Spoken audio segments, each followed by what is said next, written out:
And welcome. This is Michigan's AutoTalk podcast, episode 29. I'm Phil Tower, producer for this whole thing we call Michigan's AutoTalk. Every episode about celebrating the automobile and everything automotive.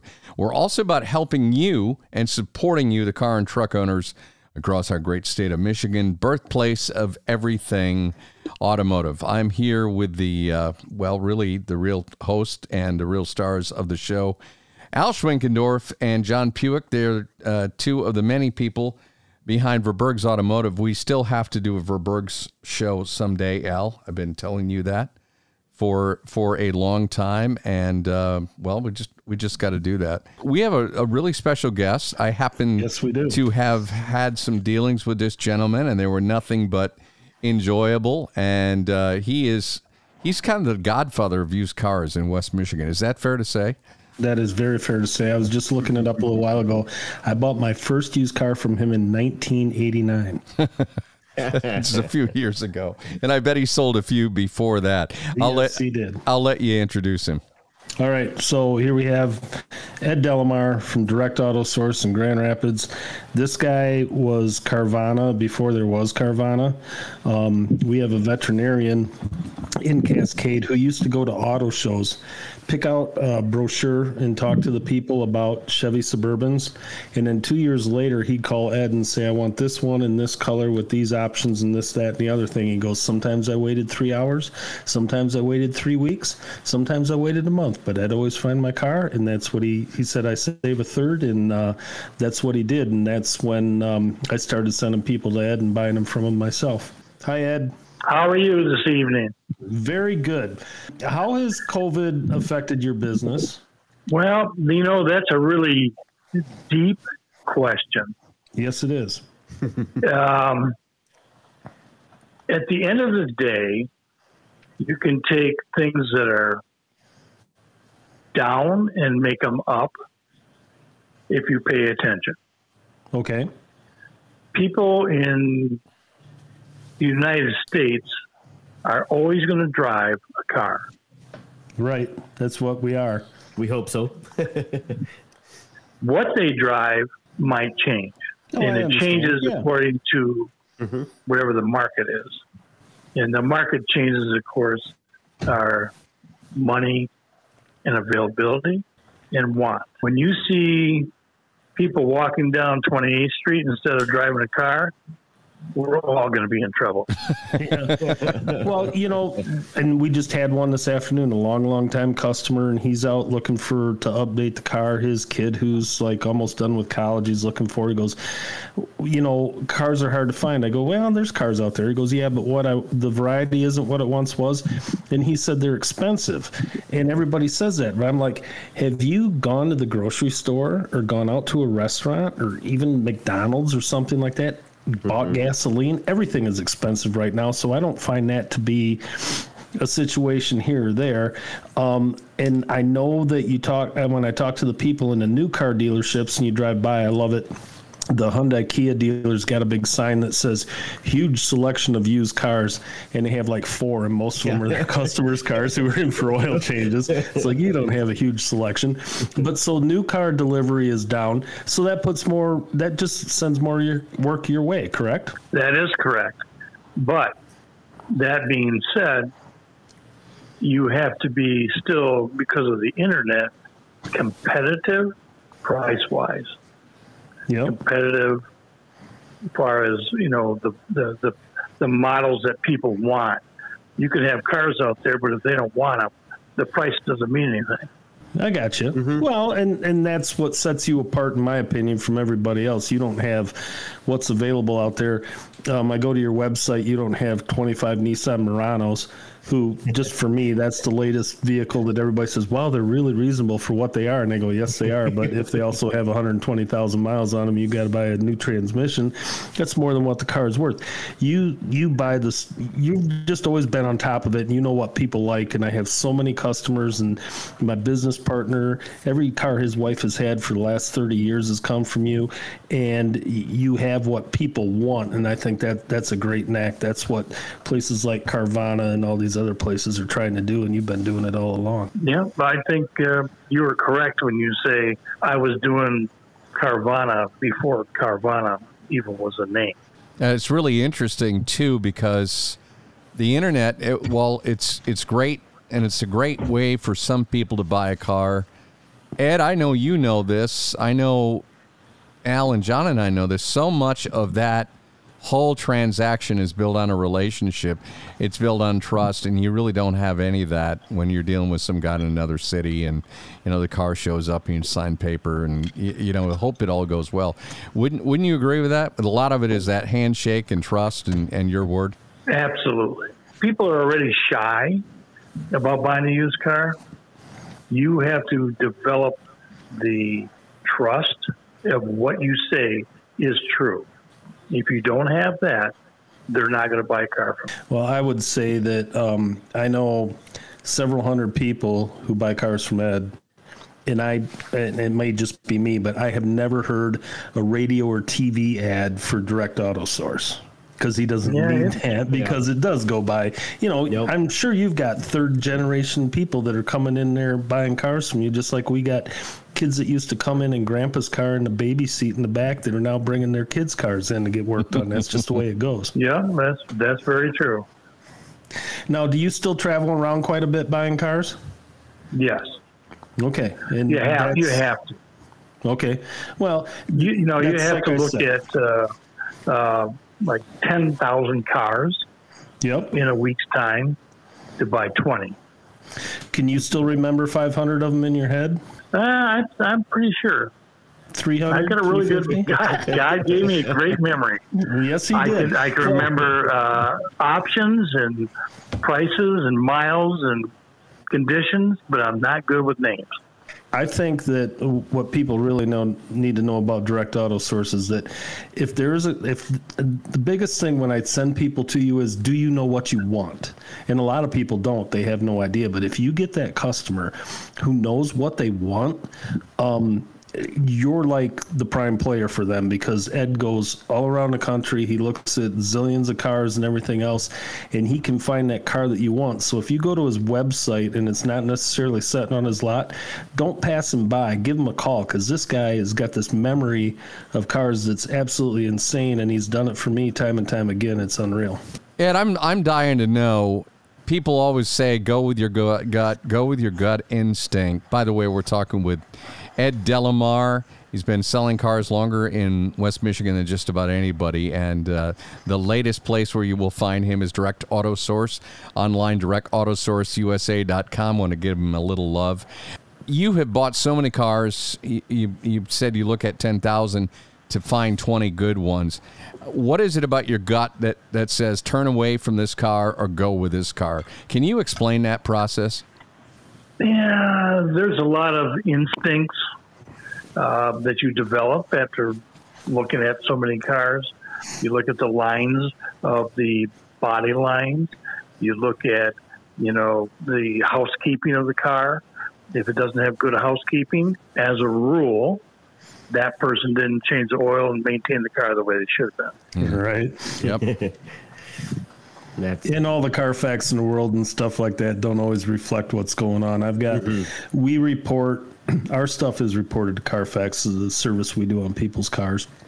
But, there's ones that look like they've been maintained that really haven't, and there's ones that haven't been maintained that they make them look like they kind of have. You've seen that commercial with the WeatherTech floor mats.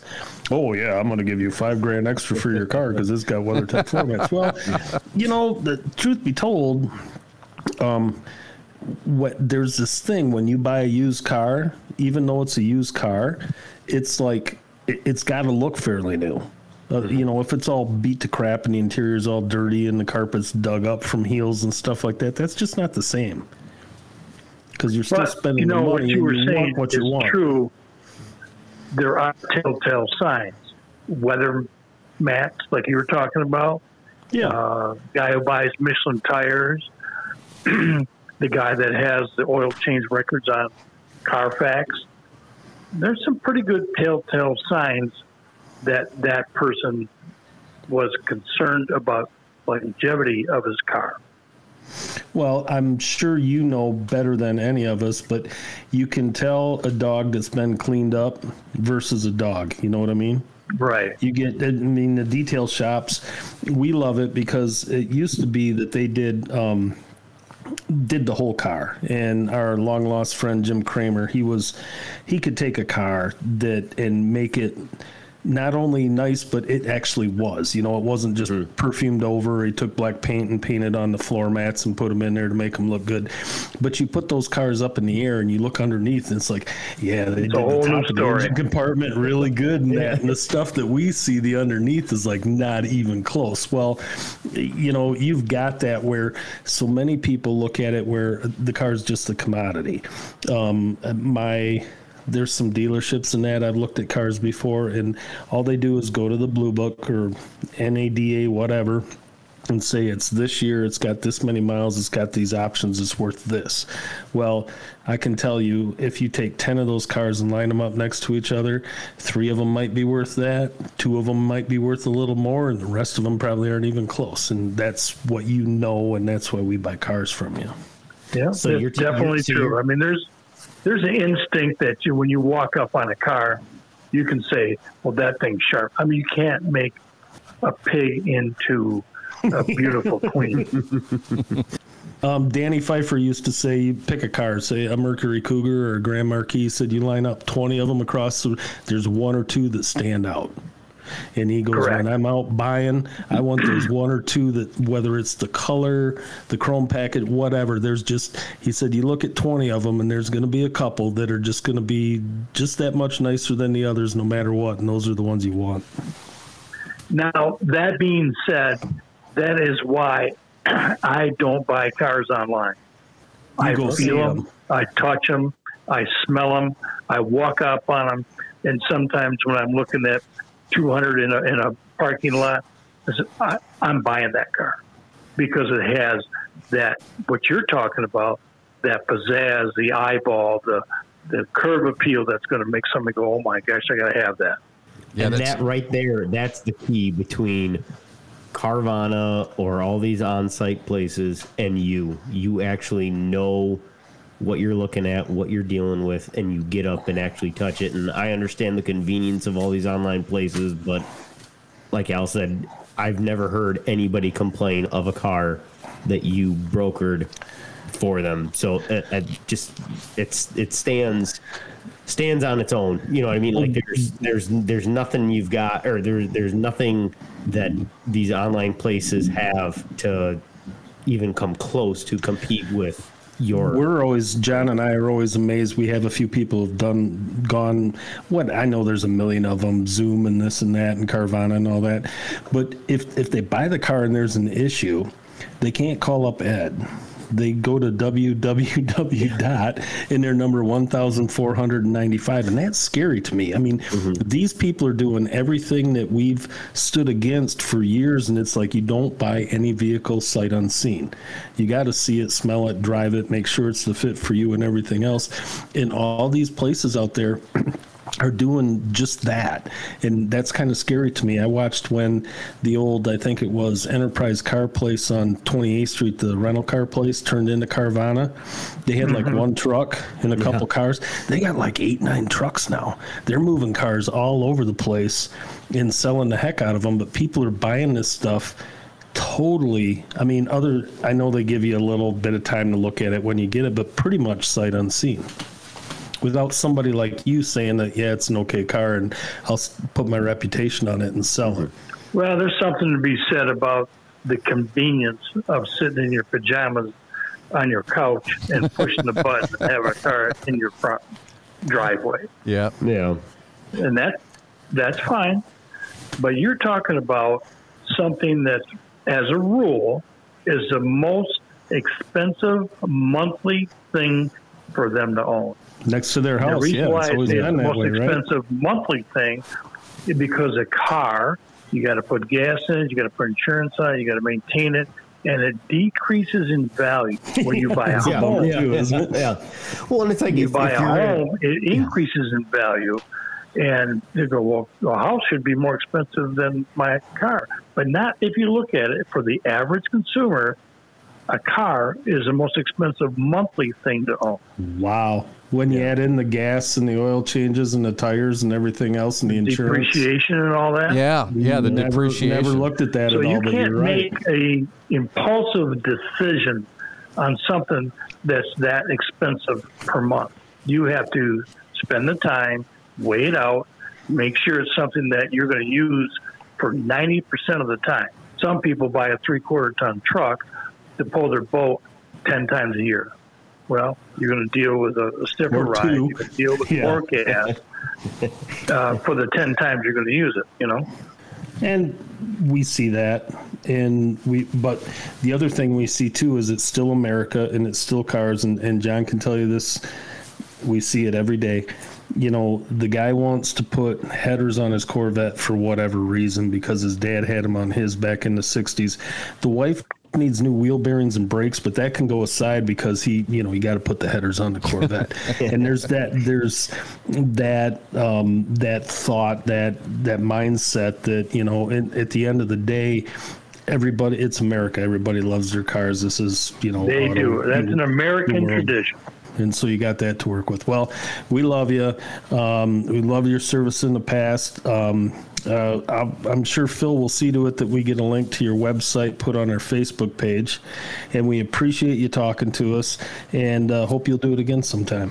All right. Sounds great. Thanks, Ed. All right. Talk to you soon. Really, it's a tale of two people, two buyers. Like Ed said, there are those who are just going to love to sit on the couch, you know, spend 3 hours looking at a whole bunch of web pages and say, okay, that's the one, and I hope you end up with the right car. But it's just a totally different experience, and I love the fact that he is, and Ed is not a young man. I love the fact that Ed just goes out there and that's mean. And gets in. He is older than us. Yeah, he is. He's an older guy. Seasoned. But he's the kind of guy who he's got such a nose for this, and I hope there's someone it's a passion. It's a passion for him. Yeah. I hope there's another Ed Delamar Jr. out there because he has a gift, and it is a real special gift. And I love the fact that he goes because we're all car nuts, but can you imagine seeing 10,000 cars in a week and having to narrow that down to 20 or 25? I mean, that's pretty crazy when you think about it. So, Al, thank you for lining that up. John needs to follow up on this one last thing. Yeah, go ahead, John. We have, through the radio show and through the podcast, always preach, check them out before you buy them. Mm-hmm. If you buy something from Ed, he'll have his guys drop it off at our shop. He doesn't, you don't have to even put in the work. He'll do it. And if you come up with something that he wasn't aware of, he'll take care of it. That's not a big deal. How many people do we see that buy the car because of that?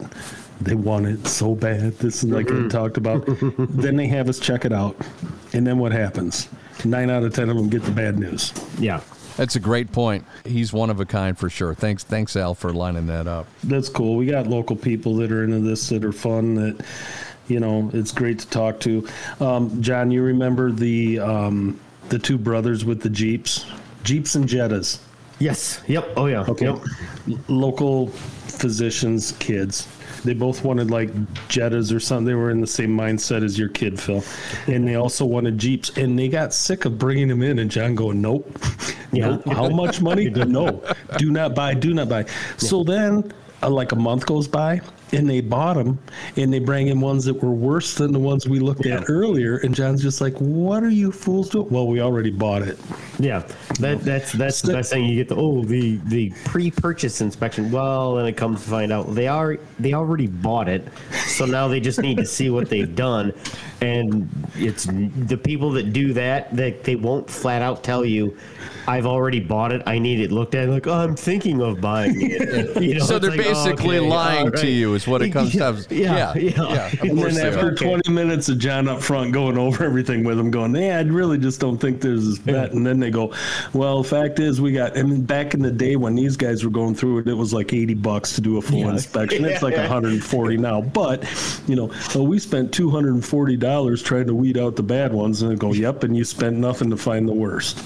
Yeah, I love it. And I love the fact that what we've just said here, you guys have said a million times. I've told a bunch of people this. Spend the time to have someone look at the car before you lay $3,000, $4,000, 13 grand out. I have no idea how much those 20, 30, 40, yeah. piece of crap Jeeps are, but or were.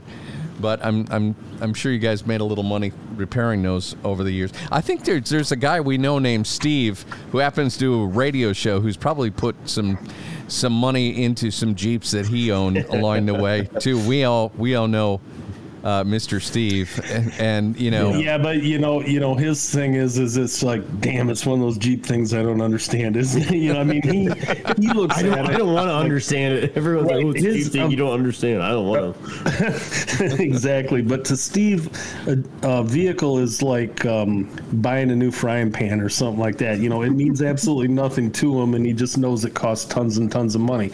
And I'm really my brain's thinking right now when Ed said if you look at month-to-month cost, how your car might actually cost you more than your house when you figure depreciation, gas, oil, insurance, tires, brakes, all that kind of stuff. That's a crazy thought. We were always taught that car was your number 2 biggest expense unless you buy a boat. You know, it's for rich people. But that was your second biggest expense next to your house was that. However, in the housing market right now, there's some people that, you know what, the house was kind of a bargain.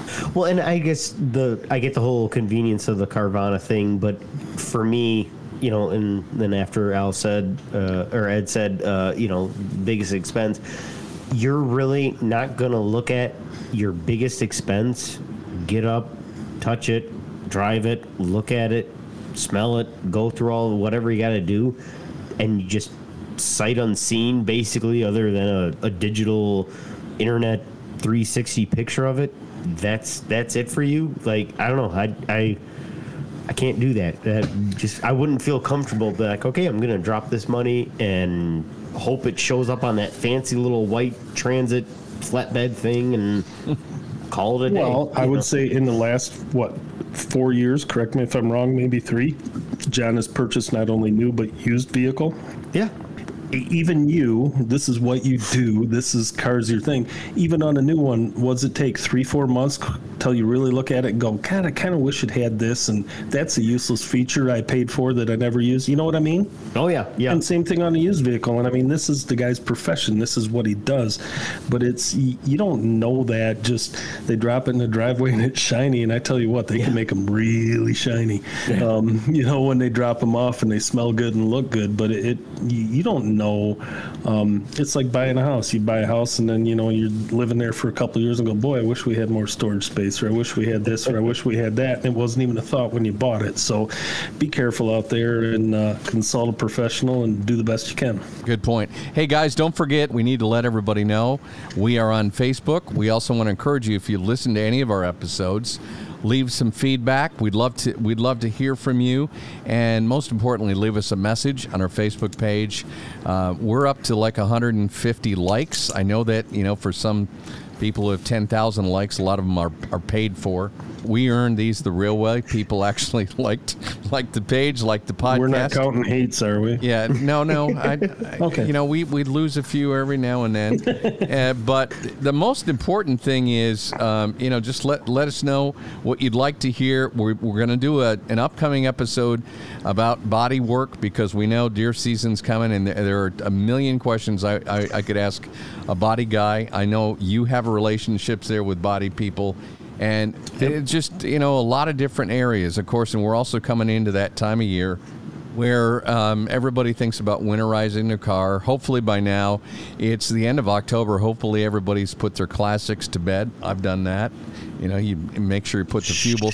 Don't say that, John. I'm still trying to finish them. Yeah, okay. Quiet. I won't tell anybody. Give me a couple more weeks, man. Yeah, put the fuel stabilizer in. Yeah, it's not going to snow until November 29th, so you got some time.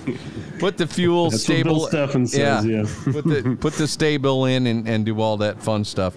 So, okay, that does it. Episode 29. The next one is a milestone, and that is episode number 30, and we continue to appreciate your feedback and your support. So thank you very much. I am producer Phil Tower. I'm Al Schwinkendorf. I'm John Puhek. Thanks for listening. Hey employers, ready to cover more and save more? When you bundle United Healthcare Medical with our life, disability, dental, and or vision, your medical plan costs may drop. Plus, you'll be offering more of the benefits employees want. For more details, visit uhc.com/bundled. Minimum participation requirements may apply for bundling programs. Benefits and programs may not be available in all states or for all group sizes. Components subject to change. Insurance coverage provided by or through United Healthcare Insurance Company or its affiliates. Administrative services provided by United Healthcare Services, Inc. Health plan coverage provided by or through Optimum Choice, Inc. or United Healthcare of the Mid-Atlantic, Inc.